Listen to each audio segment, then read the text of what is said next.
The truth of what we just read is the day that Jesus returns. And here's the thing, this morning, God woke you up. Your eyes open, breath came into your lungs. God has something for you today. And what we read isn't here yet. It's not too late. This is Matthew 25, 1 through 13. He says, at that moment, the kingdom of heaven will be like 10 virgins who took their lamps and went out to meet the bridegroom. 5 were wise, or 5 were foolish and 5 were wise. The foolish one took their lamps, but they did not take any oil with them. The wise ones, however, took oil in jars along with their lamps. Now, the bridegroom was a long time in coming, and all of them became drowsy and they fell asleep. At midnight, the cry rang out, "Here comes the bridegroom. Everyone, come out to meet him." Then all the virgins woke up. They trimmed their lamps. The foolish one said to the wise, "Give us some of your oil. Our lamps are going out." "No," they replied. "There may not be enough for the both of us and you. Instead, go to those who sell oil. Buy some for yourselves." But while they were on their way to buy oil, the bridegroom arrived. The virgins who were ready went in with him to the wedding banquet, and the door was shut. Later, the others also came. "Lord, Lord," they said, "open the door for us." But he replied, "Truly I tell you, I don't know you. Therefore keep watch, because you do not know the day or the hour." Jesus communicates a pretty heavy truth. Several people who believe Jesus is coming back won't enter heaven when he does. Jesus doubled down on this 18 verses later, the exact same context, the exact same people. They're saying, hey, what's it going to be like when I return, or when you return? In verse 31, Jesus says, when the Son of Man comes back in all of his glory, and all the angels with him, he will sit on his glorious throne. And all the nations will gather before him, and he will separate the people one from another, as a shepherd separates his sheep from his goats. He will put his sheep on his right, and he will put his goats on his left. And then the king will say to those on his right, "Come, you who are blessed by my Father, take your inheritance, the kingdom prepared for you since the creation of the world. For I was hungry, and you gave me something to eat. I was thirsty, and you gave me something to drink. I was a stranger, you invited me in. I needed clothes, you clothed me. I was sick, and you looked after me. I was in prison, and you came to visit me." And the righteous will answer, "Lord, when did we see you hungry, or feed you, or thirsty, or give you something to drink? When did we see you a stranger, or invite you in, or need clothes?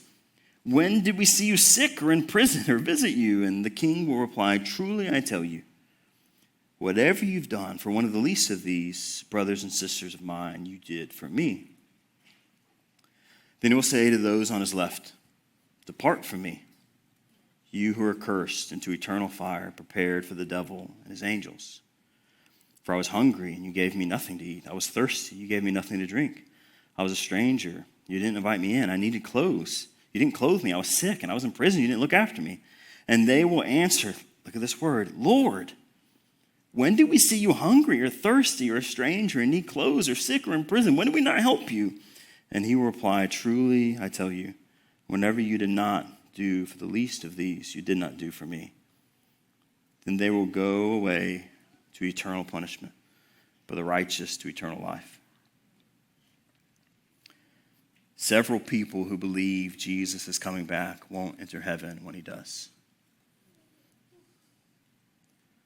Now, Jesus also addresses this early in his ministry to a crowd.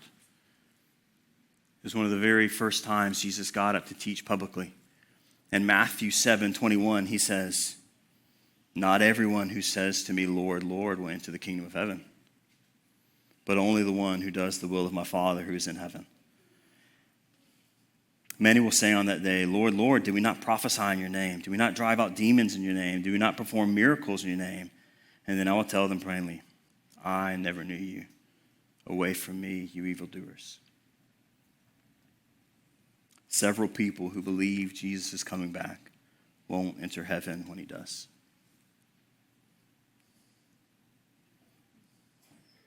Have you ever been in a situation and you found that you were unprepared, but you didn't realize it until it was a little bit too late?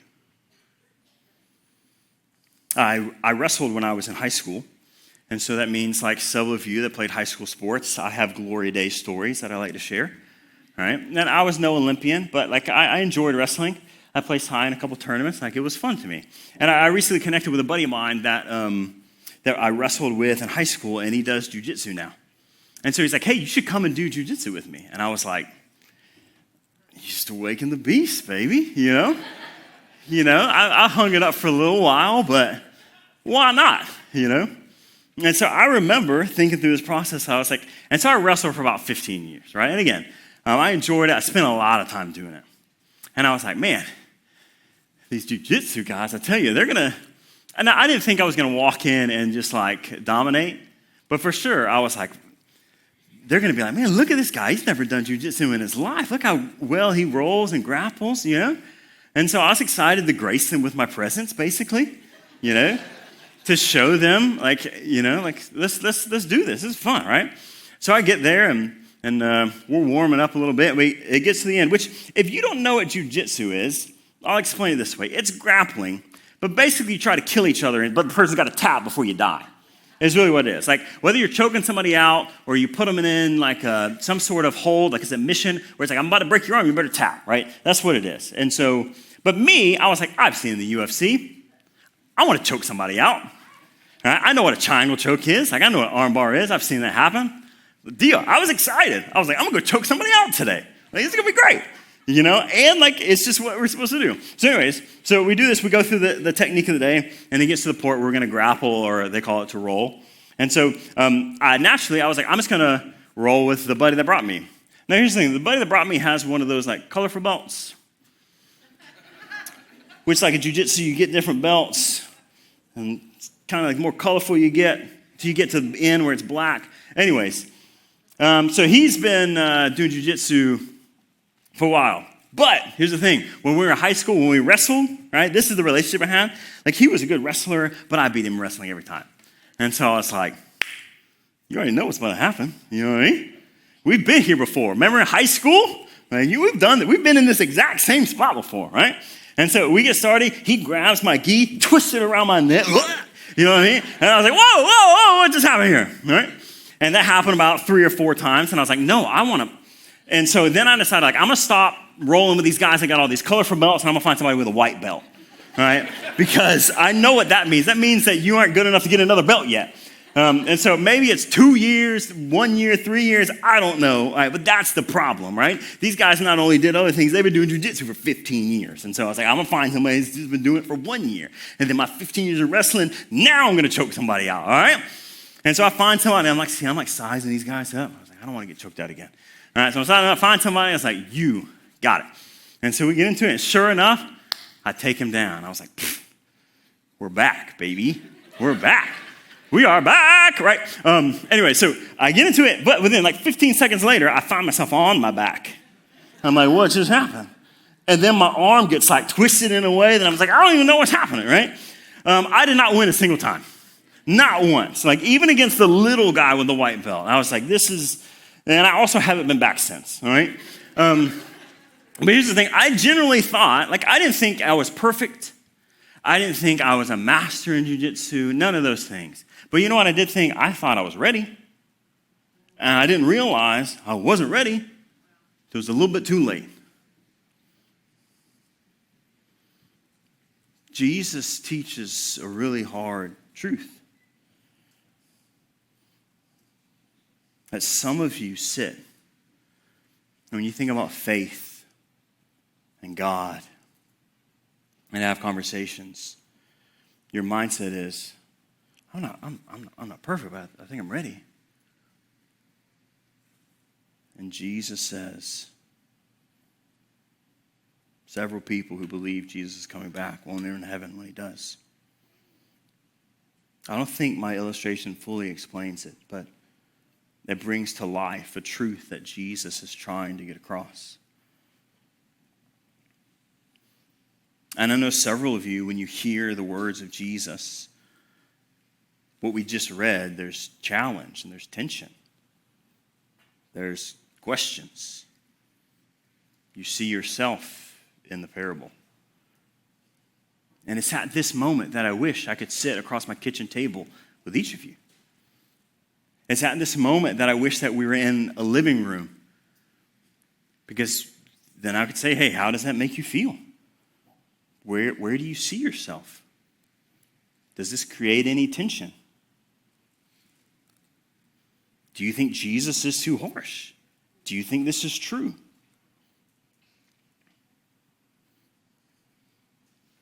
I wish we were sitting at a kitchen table,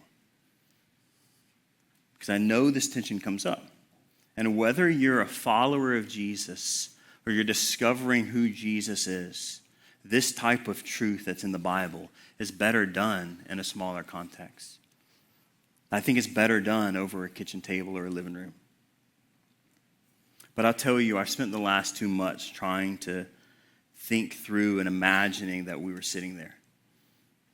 I mean, every single person, everybody in the back, on both sides, of what you might say, how you might feel, and how I might respond. I think I would start with this.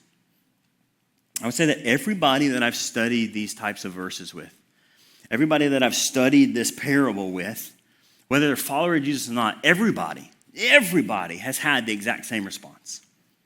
We say to ourselves, okay, they thought they were wise and they weren't, they thought they were ready and they weren't ready.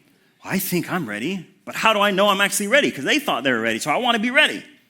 And we begin to try to put ourselves in this parable and say, like, okay, am I ready or am I just being pretend? And we begin to evaluate. And this holds a ton of weight for me, because then I begin to think, okay, like I've sat there myself at night and prayed to God, if there's anything in my life that has convinced me that I actually have a relationship with you and I don't, that has convinced me that I'm actually following you and I'm not, God, would you just show me extremely clear, because I don't want to be foolish. I've sat there and said, God, I think I'm ready and I'm confident, but at the same time, if there's anything, like just would you please show me those things? Everybody has that response. And then I think through like my children.